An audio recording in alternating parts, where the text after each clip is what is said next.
नायब सैनी जी के नेतृत्व में लगातार देश प्रदेश और फरीदाबाद लोकसभा का विकास निरंतर जारी है।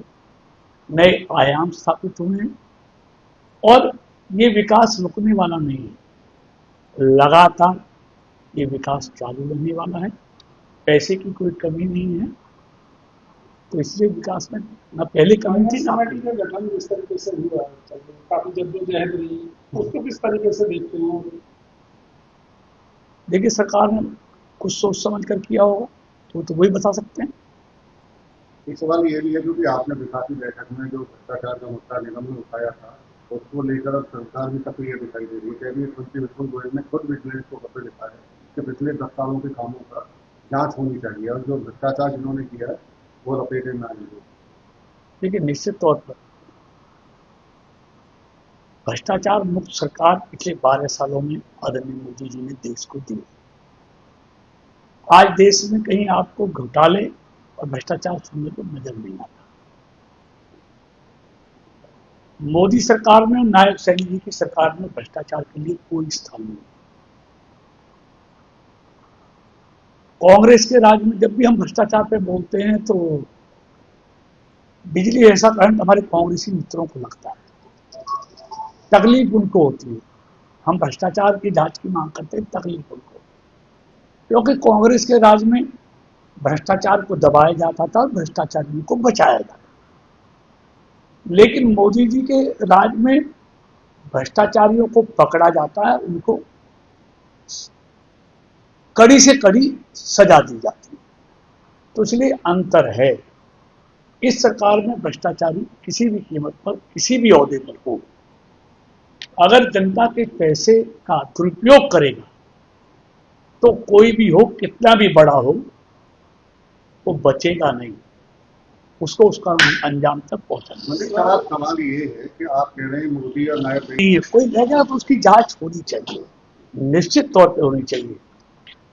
और 10 क्यों, 20 साल 30 साल क्यों करनी चाहिए, लेकिन 10 की है तो निश्चित तौर पे उसकी होनी चाहिए। कहाँ कहाँ कौन कौन अधिकारी, कौन कौन नेता इसमें सम्मिलित है, ये दूध का दूध और पानी का पानी होना चाहिए। और सिर्फ फरीदाबाद नगर निगम नहीं, पूरे हरियाणा के जो लोकल बॉडी हैं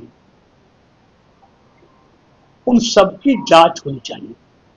गुड़गांव की भी होनी चाहिए और जो नगर निगम है उनकी भी होनी चाहिए। लोकल बॉडी में खरीद है उसकी भी होनी चाहिए। तो जांच सबकी होनी चाहिए।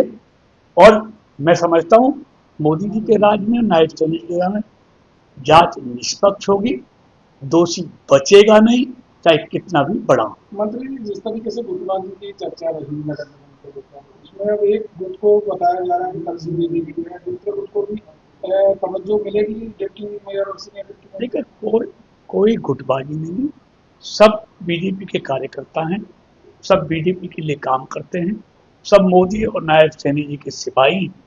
तो इसलिए कोई गुटबाजी नहीं है, हम सब पार्टी को मजबूत करने के लिए काम कर रहे हैं और उसी का नतीजा है लगातार 3 बार से, चाहे लोकसभा हो, चाहे विधानसभा हो, चाहे नगर निगम हो, भारतीय जनता पार्टी जीत रही है। और जहां तक भ्रष्टाचार का मामला है, सब जानते हैं, जब तक कांग्रेस की सरकार थी फाइनेंस कमेटी में 1% कमीशन लिया जाता था। लेकिन जब से बीजेपी की नगर निगम में कब्जा हुआ, कोई बता दे अगर 1% कमीशन फाइनेंस कमेटी लेती हो। ये तो जग जाहिर है। और जो भी नगर निगम के लोकल बॉडी के पैसे के साथ खिलवाड़ करेगा वो बचेगा नहीं, और हर काम की निगरानी होगी। और फरीदाबाद में तो जांच क्या होगी, ऐसी लेटर लिखता है कि टाइल जो हैं उनकी थिकनेस, उनकी स्ट्रेंथ 40 की जगह 26 है।